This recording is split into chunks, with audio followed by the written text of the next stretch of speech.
Un dimanche matin, alors qu'Alan Griboval astiquait ses pots de confiture remplis de vent, retentit la sonnerie de son interphone.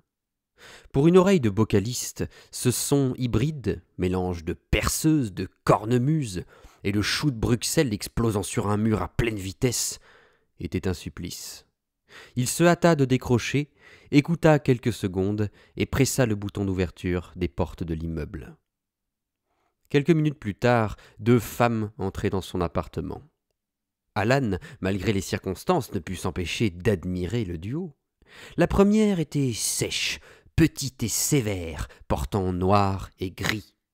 L'autre, immense tout en courbe et en jovialité, arborait un large t-shirt fluo. Une symbiose magnifique se dégageait de l'ensemble. « Vous savez pourquoi nous sommes ici, je suppose » dit la première. Hélas, Alan le savait. Il avait déjà eu affaire à la banquise quelques années avant. À l'époque, il avait 19 ans et sentait croître sa vocation de vocaliste. Néanmoins, autour de lui, les voix étaient sévères. « Mon pauvre Alan, disait-on, ce n'est pas un métier que d'attraper du vent. » Durant une semaine studieuse, il s'obligea à recopier 80 917 fois la définition du mot pragmatisme, sans succès. Toujours en se levant, en mangeant ses spaghettis ou couché sur le dos avant de dormir, il rêvait d'enfin devenir vocaliste. Manquant de détermination, Alan se résolut à un travail alimentaire. Il se fit ballon de foot. Profitons d'ailleurs de l'anecdote pour souligner la naïveté du grand public.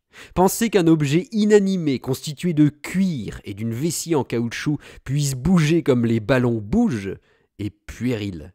N'avez-vous jamais remarqué de légers mouvements du ballon sur l'herbe rase avant que le pied ne le frappe ? C'est l'être plié en boule à l'intérieur qui contracte son aine ou son épaule dans l'attente du choc. Et ces coups francs ou corners où la balle décrit dans les airs des trajectoires invraisemblables. Au fond de nous gigote la vérité. Aucun objet n'agit ainsi.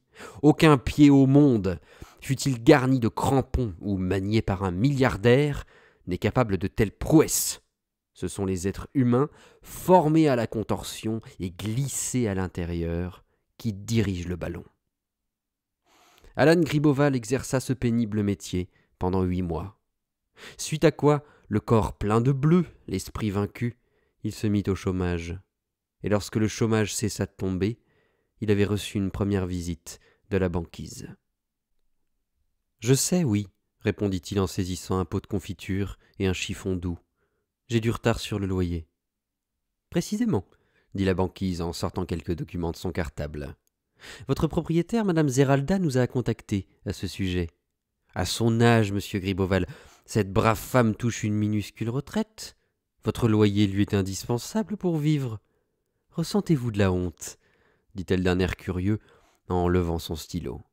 « Oui, je suppose, » dit Alan. « Je n'ai pas voulu importuner Madame Zeralda. Mes bocaux ne se vendent plus, alors qu'ils se vendaient il y a encore quelques mois. Je pensais que les rumeurs du vent intéressaient la population humaine. Je devrais travailler autre part, je le sais. Mais j'ai peur de redevenir ballon de foot. »« Bien sûr, » dit froidement la banquise en cochant quelques cases sur le document. « Vous êtes un cas passionnant, comme tout le monde. Puis-je vous demander comment vous avez vécu entre notre première visite et celle d'aujourd'hui ?» En disant cela, elle leva un sourcil en direction de son acolyte, qui s'acharnait bruyamment sur une sucette girafe.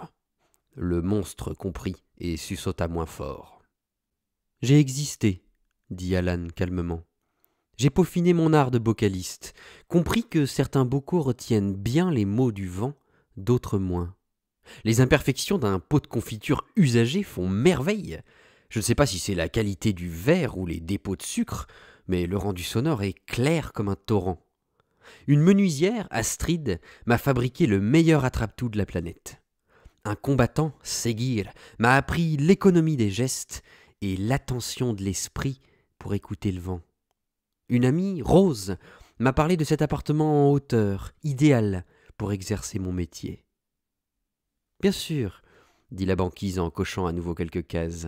« Un métier qui vous a rapporté de l'argent pendant… » « Environ 3 mois, » dit sombrement le bocaliste.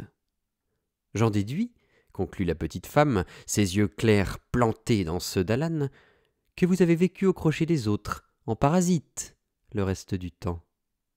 C'est la raison pour laquelle nous sommes ici un dimanche matin, monsieur Gribeauval. Vous existez anormalement. Nous visitons votre lieu de vie un jour anormal. Vous avez été prévenu plus tôt dans votre vie. Nous n'allons pas prévenir, nous allons punir.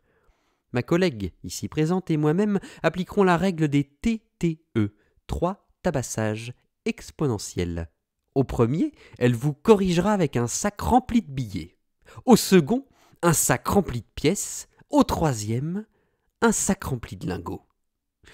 Nous espérons pour votre bien-être que votre situation professionnelle sera résorbée d'ici là. Incrédule, Alan regarda la banquise et la montagne à sucette se lever. « Mais, dit-il, combien de temps ai-je devant moi ?»« 3 semaines, répondit la banquise. Tabassage de billets, dimanche prochain. Bonne journée.